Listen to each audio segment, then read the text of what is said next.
Preparation বইয়ের সহকারী তথ্য অফিসার পদের নিয়োগ পরীক্ষার একটি প্রশ্ন থেকে আমরা এই মুহূর্তে একটি সাধারণ জ্ঞান অথবা বাংলা যেটাই বলেন না কেন একটি নিয়োগ পরীক্ষার প্রশ্ন আলোচনা করব। এই প্রশ্নটি বাংলা প্রশ্ন হিসেবেও ধরতে পারেন, সাধারণ জ্ঞান প্রশ্ন হিসেবেও দেখতে পারেন।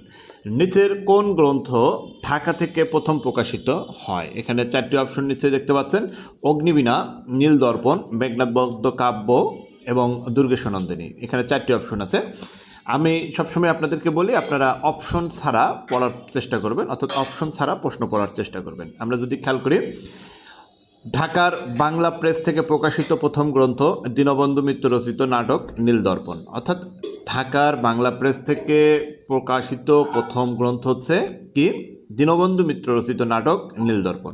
নাটকটি মেহেরপুরের কৃষকদের উপর নীলকরদের নির্মম নির্যাতনের চিত্র ফুটে উঠেছে। নাটকটি প্রথম মঞ্চায়ন হয় ঢাকায়। নাটকটির ঘটনা, রচনা, মুদ্রণ, প্রকাশ ও প্রথম মঞ্চায়ন সব কিছু বাংলাদেশে বলে একে বাংলাদেশের নাটক বলা হয়। খেয়াল করেন, এই ব্যাখ্যাটি থেকে আপনি কি কি প্রশ্ন জানতে পারবেন? এই প্রশ্ন ব্যাখ্যাটি থেকে আপনি যে প্রশ্ন জানতে পারবেন সেটা হচ্ছে ঢাকার থেকে প্রকাশিত প্রথম নাটকের নাম কি? প্রথম প্রশ্ন। দ্বিতীয় প্রশ্ন হলো ঢাকার বাংলা প্রেস থেকে প্রকাশিত প্রথম নাটকের নাম কি? দ্বিতীয় প্রশ্ন।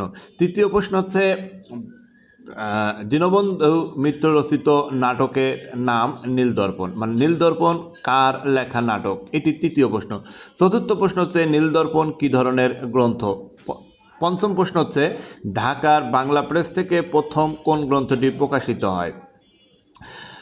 ষষ্ঠ প্রশ্ন হচ্ছে নীলদর্পণ নাটকটি মূলত কোন এলাকার কৃষকদের নীলকরের নির্যাতন নিয়ে রচিত হয়েছে?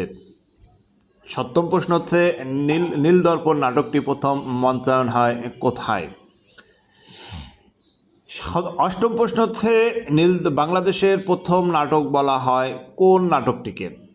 আমি একটা ব্যাখ্যা থেকে 8 ধরনের প্রশ্ন আসতে পারে। আশা করি আমার এই কথাগুলো থেকে আপনি অনুধাবন করতে পারছেন প্রশ্নগুলো কেমন হতে পারে। ঠিক পড়ার সময় নিউমেরিক দ্য প্রিপারেশন বইটি এভাবে পড়লে সকল মন্ত্রণালয়ের নিয়োগ পরীক্ষার প্রস্তুতি আপনি সঠিকভাবে নিতে পারবেন ইনশাআল্লাহ।